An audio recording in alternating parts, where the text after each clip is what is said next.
بسم الله الرحمن الرحيم. الحمد لله رب العالمين، الصلاة والسلام على أشرف الأنبياء وإمام المرسلين، صلوات ربي وسلامه عليه. أما بعد، السلام عليكم ورحمة الله تعالى وبركاته.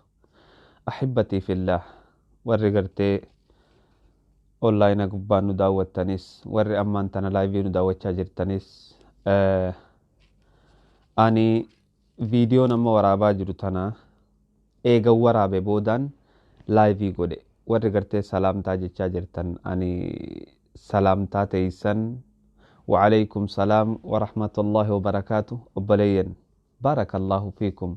أكما سنتنتي فيديو تنا لايك تكون دقتنا مالي في يويتن لايك تكون كيسان كن أكا إسين نمهدو برقي سقوتي. تناف أحبتي في الله. arraan tan ammoo gaafiilee adda addaa tan obboleeyyan keenya gaafataniitu jira. gaafiilee tana insha allahu ta'aalaa walumaan dhageeffannee gaafii deebi'ii isii deebisnaaf.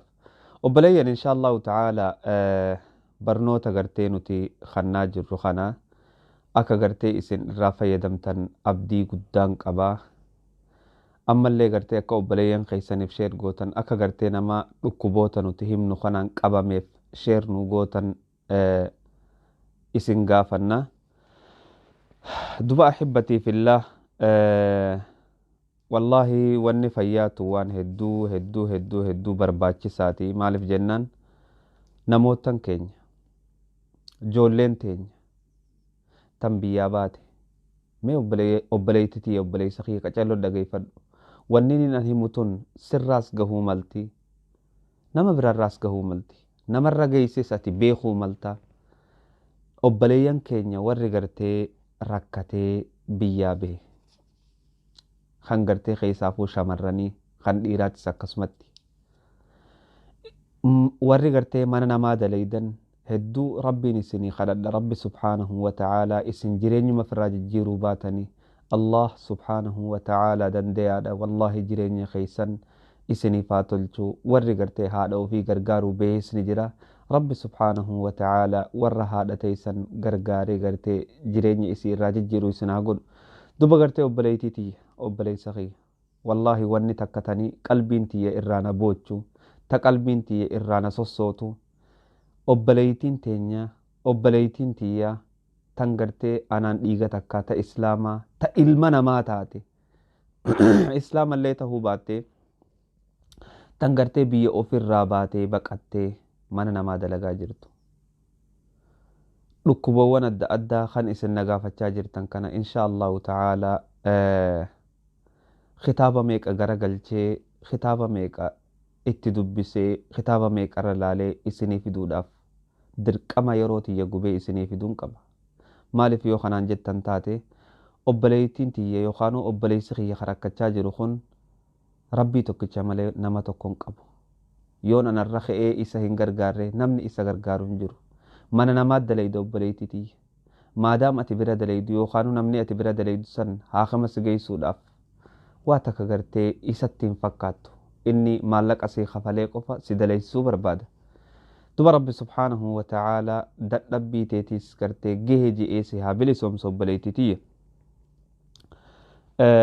hedduu garaa nama nyaatti dubbiin teessan tun. biyyaa baatanii biyya ambaa cinqattanii rakkattanii dhukkuba keessan namatti himattan wallaaltanii.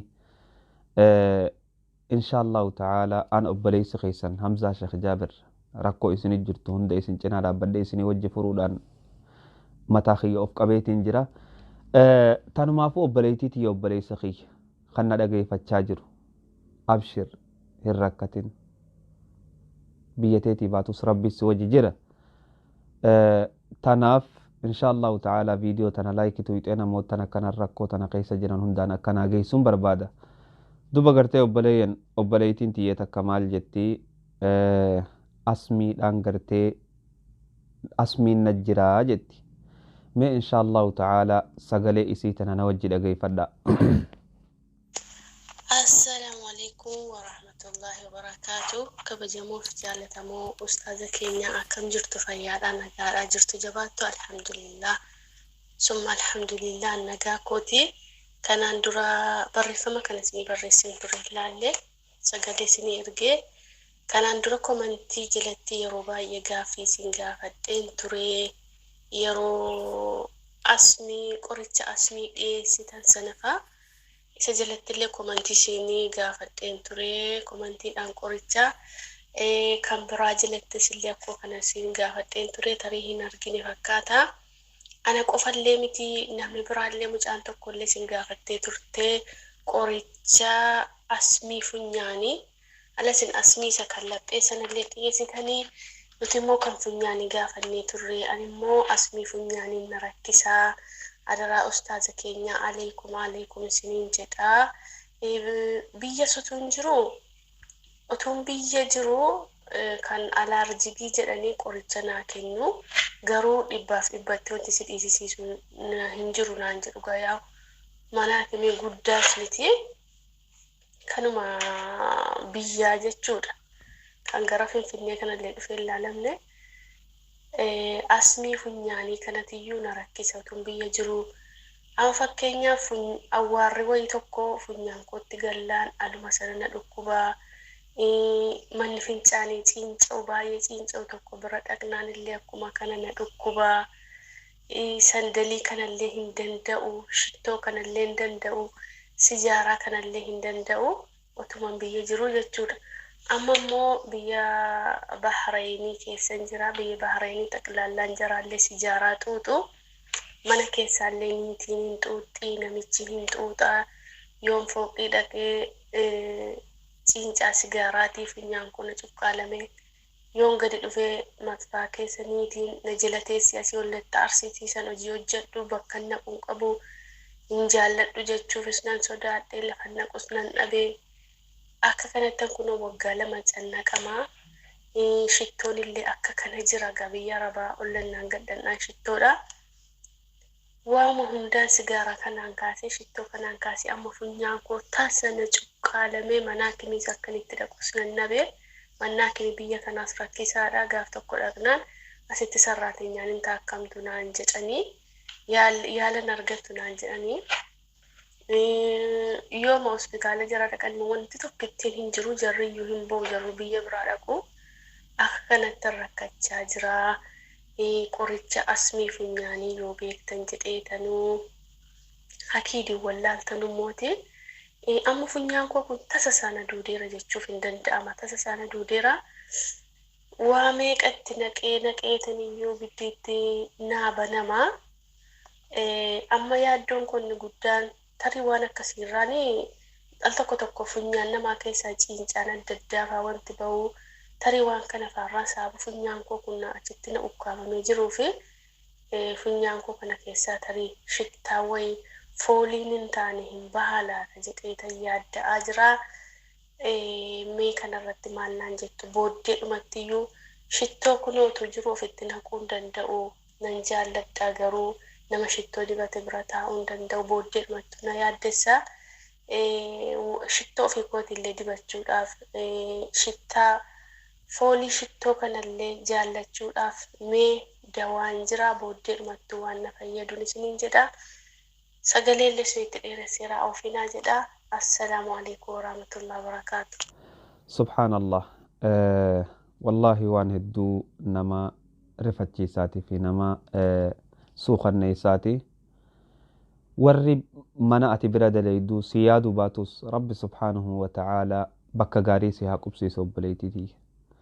Maal jette obboleettiin tiyyaa asmii na haxxifachiisaa haxxifannaa guddaan qabaa yoon shurufkaa dhagee hedduun rakkamaa ammallee deebi'ii gartee yooniifiin shurufkaa sijaaraa shurufkaa shittoo shurufkaa dhukkee yoon dhagee hedduu takkaan rakkadhaa jetti obboleettii tiyya inshaallahu ta'aalaa waan kana qaceellottiin irraa dubbadhee jira. Qaceellottiin keessa gabbu'ee irraa haasawee akka gartee dawaa isaatis fudhattanitti irraa dubbadhee jira inshaallah. Obboleettii tiyya viidiyoo kana qaceellotti ilaali irra deebi'ii maaliif jennaan waan haaree agartee tan namni haaree ni gaafatu tanii nama dura hin dubbatin haaree asirratti hin dubbachuu yaala warri gartee waan nama dura haasawe nagaafattan gaafii teessan fuudheetuma akka isin viidiyoo san laaltan isin ajaja. Viidiyoo tana qaceellotti ilaale obboleettii tiyya irraa fayyadamta waan inni jedhu waan viidiyoo tana keessa jedhamu yoo maqaa isii wallaalte anatti gartee akkuma sagalee na argite kanatti gama duubaatiin maqaa isaa na gaafadhu maqaa isaatii fi bakka irraa bitattu hunda anaatu si qaceelchaa jechuu barbaadeeti. Duba obboleeyye warri gartee hangaafii teessan hin fuudhin ammallee hedduu dhiifamaan isin gaafadhaa dhiifama guddaa naa godhaa jechuu barbaadeeti. Namoottan hedduu bilbila kiyya irratti ana qofaatu arke sagalee hedduu tanama boochiftuu jira tanama rifachiiftuu jira. Obboleeyyan kiyya gariinis gartee asirratti ol nun baasinii duubaan nuu himii jedhanii abshir isiniifiin hima akka isin barbaaddanitti warri gartee ammoo namootan biraa ka dhukkuba akka kiyyaa qabus irraa haa fayyadamu. Hamzaa Ustaaz Hamzaa nu ol baasii haa gartee namni isirraa fayyadamu jettan abshir warri gartee duubaan nu deebisii jettanis abshir. Tanaaf obboleeyyan warri ni sagalee teessan hin fuudhin dhiifama naa godhaa jechaa warri ammaan tana seentan gaa baarakallahu fiikum wajazaakumullahu khayran laayikii tuquun dagatinaa. Ammallee obboleettiin teenya takka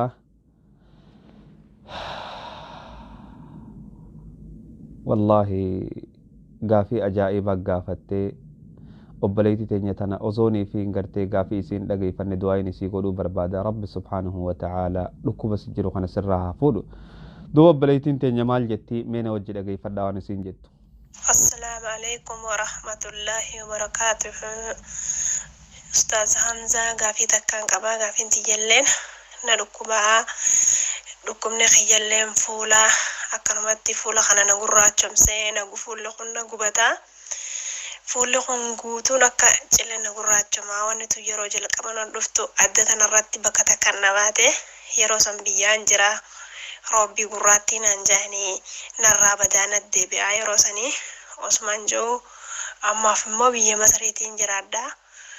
Eefan biyya tana dhufe immoo takkaa narraa illee badeen beekuu adduma sanarraan osoo narra deemu adda tana guutuu wal nagahee fuula guutuu wal nagahee ammaan tana fuula guutuun na dabre. Doktora jaldi irratti illee yeroo baay'een deddeebi'aa kireema adda addaa fudhachuu jira.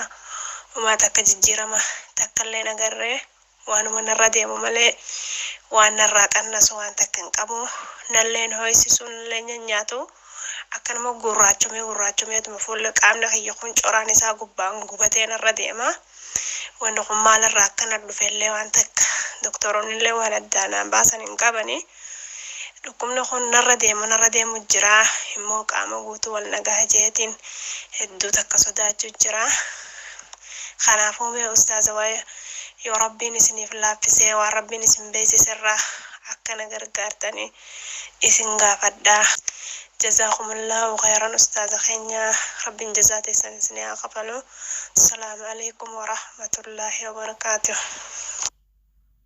ما شاء الله أكم ما دقيسن كنا ربي سبحانه وتعالى وبليتي تيا دواء المنما إرجعتي دواء ربي تجعل ربي سها فيس والله ربي أكوب خنا سرها فودو ربي قرتي فياتي بريدو سيفا دي بسوب بليتي تيا ربي قرتي جريني خيتي سيفا تلجو قرتي بقتم ما في ركو من نمر راهس ربي سها باسو وبليتي تيا خم فول إسي كنتي خنا نقرتني وننين فولا إسي والباسف فولا قراتشو من هقا جان تاتو في وان خنا سهل لا قراتشو منو ما كاناتي جدا خان قامنا ما قراتشو مسوجتشو فليتي خانا أكا قوتون سيما وبليتي كاچيلو تنلقي فدو كاچيلو تجالا ديمي دبينا سينجو خانا مخا حرمل جانين الجرا مخني حرمل جانين كنو بليتي تيا مخا هدو لكوبة هدو فتواتي وسواسا قلبي خيسا سجرو ركوبا قاما خيسا سجرو دواء إساء اللكاوي فتو هندندو وبليتي تي يدور دور سوك قوتو مخحر مل جانين كان إن شاء الله تعالى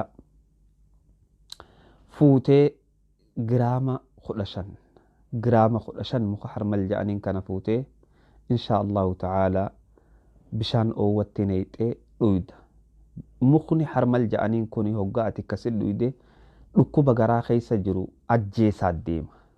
Dhukkuba garaa keessa jiru ajjeesaati deemaa jechuudha takkaffaa.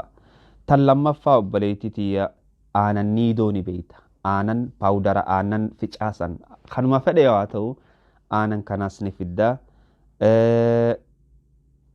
maa'ul ward bishaan kanaas ni fidatta zayta lawz ni fidatta waa afran kana fidatta obboleettitiyya achi booda fuuteetiti insha Allahu ta'ala walitti laayxa maa'al wardi kana walitti laayxa zayta lawzis itti laayxa fuula kee ni dibattaa jechu fuula kee dibattee daqiiqaa 15 ifirra dhiistee achi booda bishaan oowwaan dhiqatta duba obboleettitiyya dura dursoo takkaffaa waan ati gootuun siima harmal giraama 15 kaniin siin jee isan garaa keetitti dhuydee xiqqoo garaa si sossoosa garaa hoggaa si sossoose siyaasa eega harmal kana guyyaa waa xiqqoo guyyaa 3 fi kana fayyadamte booda sollonqee rummaanaa goggoyduu na dhageeffadhu qaceellatu sollonqee rummaanaa goggoyduu fuutee obboleettitiyya fallaana shuumoon nyaannu tokko fallaana gartee shuumoon nuti nyaannu tokko fallaana kana fuutee fallaanuma kana habba tokko kubbayaa keessatti neexee yoonii fi hadhaa rummaana sanii dadhabde sukkara fallaana tokkotti neexee yookaan fallaana namatti neexee walii garagalchitee dhuyda ganama torba akkasitti dhuyda obboleettitiyya inshaallahu ta'ala eega ganama torba dhuyde booda dawaanan siin je'e dawaa gartee walitti laayxu kana nashaata akka niidoo lama maa'ul wardi sedii zayta lawz afur ammallee gartee dinnichaa kana fuutee sollonqee isaatii wajji buruysitee walitti idaatee fuula kee dibatta inshaallahu ta'ala baatii fi guyyaa 15tti jijjiirama guddaa fidda je'eetii yaada obboleettitiyya jazaakillahu khayran akka kana godhi akka ati itti fayyitu ammoo abdiin qaba doktoroonni gartee kireema diddiibatan sii kannan dura dhukkubni garaa keessaa dhumuu qabaa je'eetiin silaa isaanii dhaamuu barbaada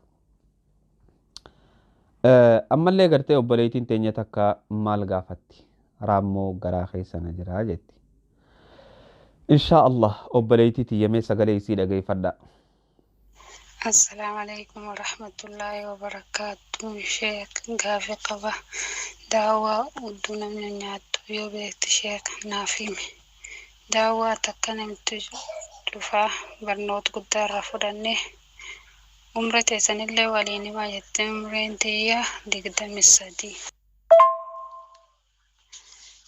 Gisagare wajaan isin nyaatan akkan oge sagara deeme waan akka boofatti xiqqaa tokkotti keessa jigata. Akkuma amma dhageessan kana sagaleen obboleettii teenya maal jetti raammootu ta'a gartee bakka booliin bahan kana na nyaataa jette boolii guddaa jechuu boolii guddaa kana raammootu na nyaataa nyaachuu osoon ta'in raammoon tun nama nyaachuu hin dandeessu raammoon garaa keessa jirtu tuni raammoo aynaa lamaatu jira raammoo qalloo dheertuu fi raammoo afaan isiitii fi hudduun isiitu qaraatii jira nama hooysite raammoon tun hoggaa nama hooysite ati gartee bakka booliin bahan kana if hooquu feeta silaa muka keessa ol keessee if hooquu feeta siif hin ta'u malee nama birallee yoo teesse sagaraa seentee if hooyxee deebi'uu feeta raammoon tun garaacha keessa jirti akkamin raammoo tana baafnee finnaa jechuun kee hin oolamu raammoo tana akka itti baaftee fixxu obboleettii tiyyaa harmaliin arreefu je'esan akkumaan an je'esanitti giraama 15 harmal kana fuutee dhuyda guyyaa 5 dhuyda eega guyyaa 5 dhuyde booda rummaana sollonqee rummaana taniin an je'e tana akkumaan obboleettii yaadametti daakkii isii fallaana takka fuutee bishaan itti neexee sukkara itti neexee waliin dhuydaa jechuun inshaallahu ta'ala raammoon garaa kee keessa jiru hundi ni dhabama obboleettii ammallee gartee obboleettiin teenya takka kana jettee gaafatti mee na wajji dhageeffadha. Bismillah assalamu alaikum warahmatullahi wabarakatuh ustaz jazakallahu khairan inshallah baay'ee miidiyaa keessan hordofa baay'ee hordofa garuu bilbila keessan argachuu hin dandeenye amma garuu waa'ee qaama saalaa irratti namni hoosisaa maal jedhan irratti lakkoofsa keessanii isin maxxansitan jirtan argadhe jazakallahu khairan inshallah ani waa isin gaafachuu barbaade yoo na eeyyamtaniif inshallah.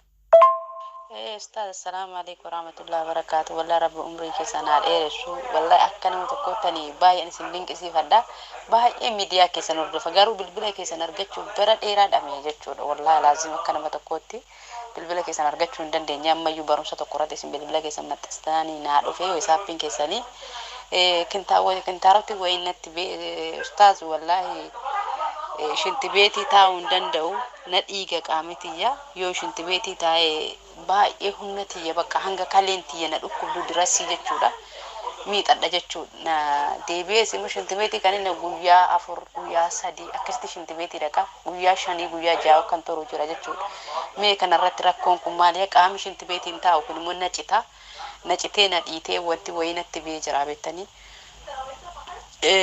baay'ee yaalii guddaatti yaalee ture kana naa himara garabbiin jazaa keessan jannata naa kaffalu umrii keessa rabbiin nuuf dheeressu wallahi barumsi keessan kun immoo ana miti otoo biyya jiraatanii biyyatti uummanni keenya biyyaa utuu hordofee jedha dhukkuboota garaagaraa tanarraa bara ustaaz dhiifama guddaa isin gaafadhamu gaaffii dabalata goddanyaan tiyya tokko immoo biyyattillee naguma dhuftee asittillee naguma erga dhumne biyya kana keessa geessi naannoo waggaa 6 akkas jirti amma mucaan kun lafuma abbaa nagaa ustaaz harkisee kun burrate harkisee kun isin burrate mormisee kana jalatti illee bee burreessee jira mee ustaaz tunillee mee maalirraa yoo rabbi isin laafise inshallah akka nu himtani kabajaan isin eeggannaa isin jedha umrii keessan immoo rabbaa dheeressu wallahi barumsa kanatti immoo akkatti jirtan kana itti nuuf fufaan isin ustaaz waggaa tokkoon guunne kan akkas ta'e wagguma tokkotti akkas ta'e kun ila harkisee kun morma seellee kaachifteen ergite inshallah akkuma amma dhageessan kana kintaarotiitu najjiraa jette kintaaroot jechuun bawaasiira jechuudha obboleettii tiyya bawaasiir sitti jiru kana amma duraan qaceellotti irraa dubbadhe viidiyoo tana keessatti irraa dubbadhe viidiyoo tana qaceellotti ilaali taan ammoo sagaraan najjabaataa ammoo ta sagaraa si jabaachuu amma na dhageeffadhu siifin hima tan sagaraan si jabaachuu sagaraa ta'e wanni laaffisa wanni gartee garaa kee kana laaffisa hulbata dhuganiitu jira hulbata dhugan kana ni dhuyda ammallee deebi obboleettii tiyya qaceellotti bishaan dhugi bishaan qaceellotti dhuguu hin dhiisin bishaan kun waa hedduuf dawa qaama namaa kana keessatti ammallee akka sagaraan sirraa laaffattu sa hin boochifne yoo kan feetu taate muka gartee Allahumma salli ala Muhammad nyaata garaa kana laaffisuu jira baamiyaa jedhaniin baamiyaa jechuun kan akka qaccee hoggaa muran akka gartee wanni itti harkifatu ni harkifata hoggaa muran qaccee fakkaata baamiyaa jechuun kana baamiyaa kana qaceellotti nyaataa jechuu garaan kee hedduu laaffata waan garaa si jabeessaa ammallee obboleettii tiyya tagartee harki addaate tabarassan viidiyoo tan akka isiin laaltu itti himi viidiyoo tana qaceellotti laaltu hedduu irraa fayyadamti je'etii yaada ammallee gartee obboleettiin teenya takka gaafii ajaa'ibaa gaafatte wallahi gaafiin isiin tun gaafatte gaafii hedduu na gammachiiftu meena wajji dhageeffadha waan isiin jettee gaafatte السلام عليكم ورحمة الله وبركاته أستاذ حمزة شيخ جابر جزاكم الله خيرا جزاك ربي جنة الفردوس نسنيفها كفل إن شاء الله إبي أدعتيف تجاجله وكين مقرتش كان أرجاجر تنجت ربي نسن الرحاجة الله تجزاك رب ما نسني عكفلو أنا سيرو مرة يوتيوب كيسن نرد فجرو gaafii wayii dhibbee wayii kan na qofaafsistuun taane namoota maruu irratti kan rakkisaa jirutu jira garuu yeroo duraanii darbii kana irratti yuutuubii irratti barreessee koomentii jalatti gaafiin kun waan natti dheeratuuf gaafachuu hin dandeenye har'aaf immoo maashaallah lakkoofsa keessan yuutuubii irra gallakkiftan akkan lakkoofsa keessan seefii godhadhe dhibbee kana akkan gaafadhu nan ta'e jechuudha jazaakumullahu khairan siniin jedhaa gaafadhu naaf eeyyamtuu laata. السلام عليكم ورحمة الله وبركاته إن شاء الله أستاذك يا قباو متي قرقا في كياتنا كده بيجت ولا ربنا رجرتو كنافي إسنس والربين إسر الله في سئرة أكا دوالي أرقد وابدين قبا إن شاء الله نقفا فصون تاني إن موت هدو لا هدو أفي أكن قافت وكان نتاسي سجد إن شاء الله والربين إسني في الله في سئرة نافدي بفتنجل أبدين قبا إبين كوني namoota hedduu irratti osoo hin taane dhalaa tokko irratti kan hin argamu maal jedhani arabifaani indi kiis birrahim jedhu kiis birrahim arabifaan akkas jedhu jechuudha rahim jechuun manni hormaataati kiis jechuun kuni wanta manni hormaataa keessatti kuufame yookiin immoo manneen hormaataa namaa kun akka daa'ima hin qabanne kan taasisu jechuudha immoo kan biraa akka oromiffaatiini seelota dhiiga adii irraa kan manni ormaataa keessatti kuufamanudha jedha. Namoota hedduu tokko tokko yommuu gaafadhu seelota dhiigaa adiirraa kan manni ormaataatti kuufamanu jedha. Egaa namoonni baay'een namni keenya hin beeku jedheetii yaada dhugaa rabbii jechuudhaaf namoota hedduu gaafadheen ture waa'ee kiisii kanaa. Kiisii jechuun maanni sila namoota afaan jedhanii achi deebisa gaafii faa deebisanii na gaafatantu jira. Kiisiin wanta akkamiiti dhukkuba akkamiiti wanti kun nama jedhantu faantu jira jechuudha. Kiisiin kun garuu yeroo tokko tokko irratti ID irratti hedduu nama rakkisa. ID ji'a irratti dhalaa irratti jechuudha. ID ji'a tokko irratti hedduu nama rakkisa. Hedduun ittiin rakkataa ture jechuudha ID irratti. ID yoo namatti dhufee hin badu. Yoo bades immoo dafee nama irratti hin dhufu jechuudha. Dhibbee garaa keessatti nama uumee nama dhukkuba jechuudha. Ana yeroo tokko tokkotti kiisiin kun maal godhaa? Uffaa keessa ganama waraana jechuudha. Uffaa keessa ganama waraana yoo baay'inaan ni guddata jechuudha. Wanti kun kiisiin kun manni ormaataa keessatti ni guddata. Baay'ee tokko nama rakkisa. Ana akkuma beekamu ji'a sadan arfan darbe duraanii kanarratti baay'ee tokko ittiin dhukkubsataa ture. ID irratti baay'ee rakkataa ture. Garuu mana yaalaa deemee yommuu mana yaalaa deemutti opporeeshinii malee wanti kun bahuu hin danda'u dirqama amaliyaa galuu qabda naan jedhanii. Ishii jedheetiin amaliyaa galee. Amaliyaa kan yommuu galanu akkuma nama daa'ima yookiin immoo daa'ima argachuu jedhutti qalanii baasu jechuudha. Erga qalanii baasanii ka'anii booda kan yeroo maranatti dhaga'amee gaafii kana akka hin gaafadhu na taasisa jechuudha. Erga bahee ka'ee namoota tokko tokko irratti ji'a 7 yookiin immoo ji'a 8 booda ni deebi'aa jedhan. Wanti kun deebi'ee kiisiin kun akka manni ormaataa keessatti kuufamu godha jedhu. Kanaaf gaafiin akka hin gaafadhu ta'e jechuudha. Kana malee immoo namoonni immoo hamma hiriyoota tokko hedduudhaaf kan gaafii kana gaafataa jiru. Namoonni immoo kiisii kana opporeeshina seenanii hin fudhatin immoo hin baafatin jechuudha. Akkamitti inshaallah waan rabbiin isiniif laaffise irraa qoricha akka argatan abdiin qaba jechuudha. Namni hin baafatin kan immoo baafatee jiru akka inni hin deebine akkamitti godhamuu qabaadha. Namoonni baay'een kanaan ni rakkatu jechuudha. Namoonni tokko tokko erga wal kaadhimmatanii amata 7 amata 8 daa'ima argachuu hin danda'an gonkumatti. Maaliif rihimiin jira kun jechuudha. Kiisii kana keessa waan jiru yookiin immoo dhibbee kana waan seelonni dhiigaa adii kun manni ormaataa keessatti waan kuufamee jiru daa'ima qabachuu hin danda'u. Ji'a 2 yookiin immoo ji'a 3 gahuudhaaf 7-2-7-3 yookiin immoo ji'a 3 fi guyyaa 10 yommuu ga'ee daa'imni kun inni kun gara namaatti yommuu jijjiiramuudhaaf ka'e jechuudha. Ofiin irraa baha. Gara alaatti irraa baha jechuudha daa'imni kun. Osoo isheen hin kufin osoo waa tokko hin baatin daa'imni kun gara alaatti irraa baha. Ofumaan calliseetuma jechuudha. Namni dhibbee kanaan qabamee jiru. Namoonni baay'een keenya hin beeknu daa'imni akkasumatti callisee irraa baha. Doktora hundaa miti namni wanta kana beeku jechuudha. Waa'ee kiisii kana biyya keenyatti baay'inaan hin jiru. Yoo jiraates immoo namoota hundaa miti kan fahasiin kuni boolii yookiin dhiigarraa mul'achuu hin danda'u raajii malee. Boolii yookiin dhiiga kan marammaranii fincaan marammaramee booliin kun yookiin immoo dhiigni marammaramee argamuu yookiin immoo hin danda'u jechuudha. Akka dhukkuba biraati miti. Kanaaf dhibbee kana namoonni hedduu waan rakkatanii jiruu fi inshaallah waan rabbiin isiniif laaffise irraa deebiillee ni barbaada jechuudha. Kan inni deebi'u kanarratti hedduu na dhibee kan namoota tokko tokko irratti kan deebi'u ni jira. Ammas immoo doktora yommuu gaafadhu akka inni itti deebi'u kanatti namoonni tokko tokko ni deebi'a sirriidha naan jedhu doktorri namoota tokko tokko irratti ni deebi'a garuu baay'inaanii nama jaarsaa waliin hin jirre yookiin immoo nama abbaa manaatii waliin hin jirre irratti kan inni deebi'u. Yoo abbaa manaatii yoo duraan kiisii kanaan saaxilamtee jiraatte abbaa manaatii waliin yoo jiraattes daa'ima argachuu hin dandeessu. Yommuu kophaa jiraatti kan bakka biraa yookiin immoo fakkeenyaaf akka biyya arabaa kanatti abbaa jaarsaa wajjin yoo kan hin jirre opporeeshinii seentee yoo baafattite yeroo muraasaan booda itti deebi'uu jedhu. Kanaaf inshaallah deebii quubsaan hin barbaada jechuudha. Waan rabbiin isiniif laaffise irraa inshaallah na deebisaa dhee abdiin qaba. Namoonni tokko tokko immoo utuma jaarsaa waliin jiru kana ijumaan argeetiin jira jechuudha. Ergi opporeeshinii seenanii baafatanii ka'anii otoo jaarsaa abbaa manaa isheetii walii osoo jirtu baatii 5 baatii 6 booda deebi'ee jira wanti kun. Kiisiin kun jechuudha manni hormaataa keessatti deebi'ee kuufamee akkasiin daa'ima garaatti hin qabanne kan ta'e ni jira jechuudha. Subhaanallah rabbiin najaa nama haa baasu. Egaa dhibbee kanaaf inshaallah waan rabbiin isiniif laaffise irraa akkanaaf deebiftanu abdiin qaba. Jazakumullahu khairan barakallahu fiikum ustaaz jazaa keessan rabbiin jannatul firdawsin isiniif haa kafalu inshaallah. waan rabbiin isiniif laaffise irraa deebii kana yeroo gabaabaa keessanii yaada.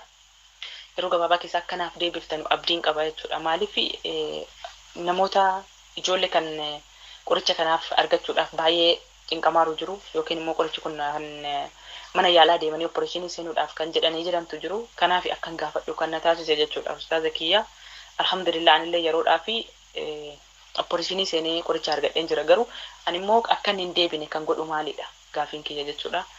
Egaa akkanaaf deebiftan abdiin qaba. Assalaamu alaykum wa rahmatullahi wa barakaatuh. Akkuma amma dhageesse kana obboleettiin teenya wanni isin jette rakkina gadaamee isaa jette. Nani fatinaaga gaafiin isin gaafate tun gaafii irra guddaa nama akkuma isin jettetti namni hedduun itti rakkachaa jiru. Gaafii tan ammoo adda diigee himuun kiyya dirqama ta'a. Wallaahi awraam arrahim jedhaniin. Awraam arrahim jedhaniin. Dhukkuba kana ummanni gartee haakimaa yoo dheyte dirqama operaasiyoona si goonaa siin jedhan. Without operaasiyoona osoo operaasiyoona hin ta'in dura akka ati itti fayyitu amma duraan irraa dubbadhee jira viidiyoodhaan inshaallahu ta'ala. Viidiyoo tana qaceello seenii ilaalee. Ammoo rakkinni obboleettiin teenya jettu kun mee qaceellottiin adda baasee hima. Dhiiga seelii adii fi maarree adii naan jedhanii. Dhiigni adiin dirqama qaama namaa keessa ni jira. Walaakin ammoo gartee rahima yookaanuu gadaameessa shamaraa keessa waan akka quba shaniitu jira. Wanni akka quba shanii tuni khillee ta'amma agartan tun khillee hoggaanii fi isin qopheessite. Khillee tana hoggaanii fi abbaa mana isiiti wajji wal qunnaman. Abbaan mana isii bishaan adii facaasa. Bishaan adii san keessa wallaahi buwayda waan hedduu tayaatu takkaatu jira. Wanni hedduu yaatu tuni miliyoonaa oli. Wanni tun dheyxee habbaa takka qofaatu khillee san seena. Takkittiin seentu tun khilleen teessan X. Ta'ammoo dhiira keessaa baatu X fi Y. XY jedhaniin. Yoonii fi tan dhalaa tana deemtee teeta ta dhiiraa ta X tun itti dheyxe maal taati? Dhalaa taati. Yoo ta Y itti dheyxe dhiira taati jechuudha. Wanni khilleen achi teessu san gaafa gartee booyda yookaanuu seeliin ati gadhiistu tuni isitti hin dhaqin dhiiga baatii taatee baati. Wanni gartee gadaameessaan kee qopheessu kun khillee hisaaba hin qabneetu gadaameessaa namaa kana keessa jira. Gadaameessaa namaa kun hoggaa dhukkubni gartee awraam arrahim jedhaniin kun itti dhufee afaan Ingiliziitiin akkana jedhama. Awraam arrahimiin kun gaafa itti dhufee akkam godha? Gadaameessi isii kun akka ilmoo baadhachuu hin dandeenye gadaameessa dadhabsiisa. Gadaameessa kana dadhabsiisa sirraa murraa jedhaniin. Yoo muran ammoo wanni kun hiddaan hin dhumne. Yoo muran hiddaan hin dhumne nama deebi'uu mala. Akka inni namatti hin deebine qaceelloo dawaa isaa irraa dubbadheetiin jira. Wanni kuni dhukkuba gartee viidiyoo nan dubbadhe tana keessatti dawaa isaa qaceellootti argachuu dandeessa jedheetiin yaada.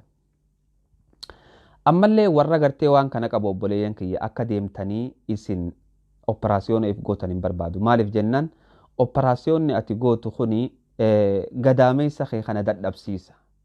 Garii dhalaati jira, garii shamarraniiti jira. Ka ilmoo qabatanii waa xiqqoo eega ta'an booda gadaameessi isaanii baadhachuu dadhabee ilmoon tun irraa baatu.